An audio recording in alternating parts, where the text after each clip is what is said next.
On to the economy. I think this is interesting. A lot of things that are happening. We're going to talk a little bit later on in the show about the creation of a workers' rights unit at the Attorney General's office. I think it's an important conversation. We've had a great run in the economy here in Arizona that I'd like to see continue. Wages have gone up, quality of life is going up. You know, it presents a lot of challenges with people that are not getting the wage increases, and the cost of living continues to go up. And I think as a society, we need to address that, which we're going to talk about. But the federal deficit unexpectedly set to double this year. I don't necessarily see that as unexpected.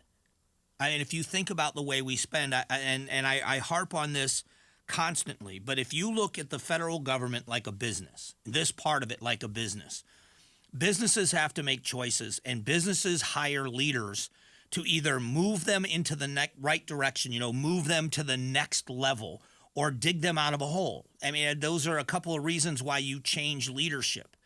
In the United States, the president of the United States is seen as the person that leads the economy. I don't necessarily think it works that way.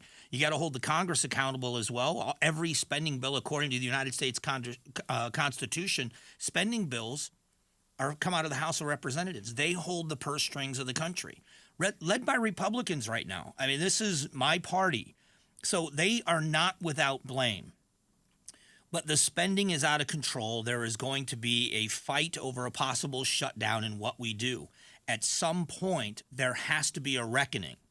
But the American people have to understand better what's happening and why it's happening.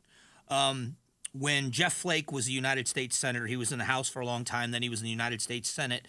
He used to put out this book every year, and it was about the crazy spending, the pork spending that was going on in the United States government, the billions and billions of dollars that could not be accounted for, either in real cash or in equipment that was owned. The United States Postal Service not being able to find vehicles that they owned. I mean, we're talking billions of dollars in vehicles.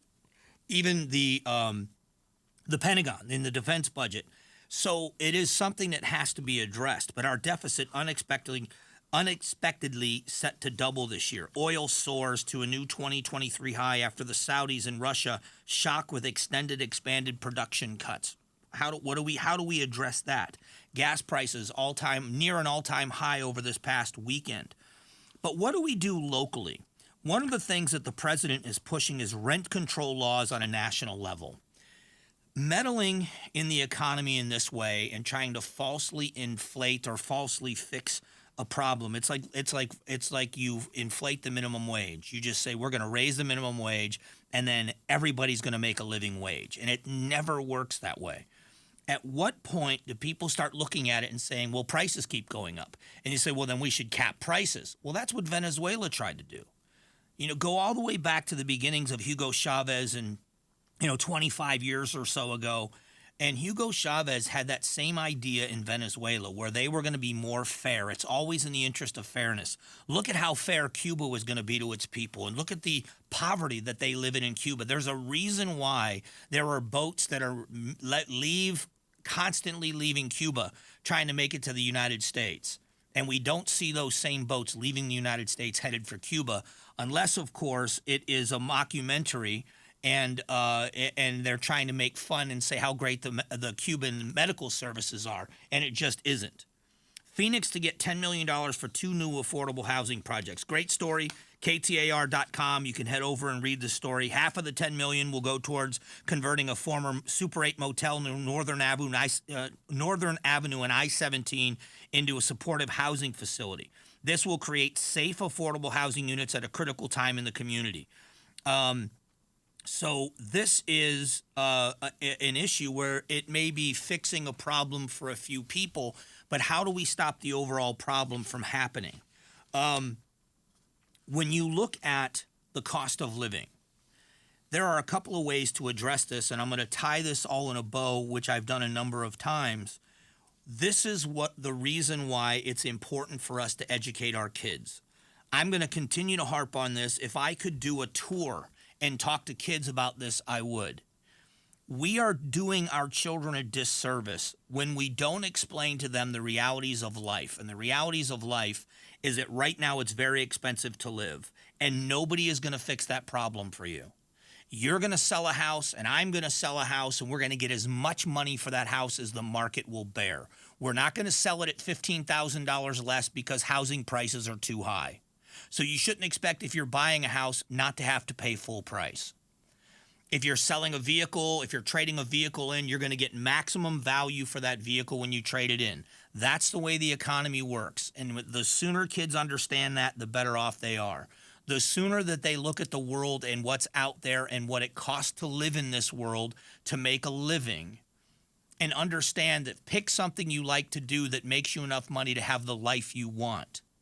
There are no guarantees, but if you educate kids, if they have the skills to learn, they can learn new things. I changed careers in my 40s. And fortunately for me, I had the tools to learn the new skills. And not everybody does. And so we can tell everybody how unfair the world is, and then we can have government programs like rent control. How does that change your life? Well, it keeps a roof over your head. It does for some people. We've got to address homelessness as we see it. There's no doubt in my mind this is a community issue. I'm not blind, and I'm not heartless either. I want to see the people that don't have a place to live afforded the possibility of a place to live. I think that's a humane thing to do. There's no doubt about it. That's not fixing the problem. It's not addressing addiction. It's not addressing mental health.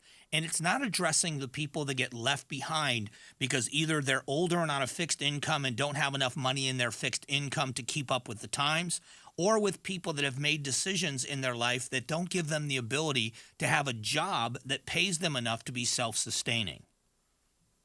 And the quicker we tell young people, this is on you, you have got fair warning. You're a sophomore in high school. You've got a couple of years left of high school, and what else are you going to do after that? What's next for you? Is it college? If it's college, you better be prepared to do college coursework. You better be out there finding a way in an industry that's going to pay you enough to live the life you want. If it's not college, what kind of vocational training are you getting? Are you going to go to a CTED? Are you going to go to EVIT or WestMec or one of these other schools that are going to teach you a skill while you're in high school? You want to be a chef? Go to culinary school. Do a job you love that makes you the money to live the life you want. But you can't blame everybody else, and you can't rely on government programs to bail you out. And the sooner we tell young people that, they will figure it out. Motivated kids will figure it out. And for many of us, it took us until we were much later in life.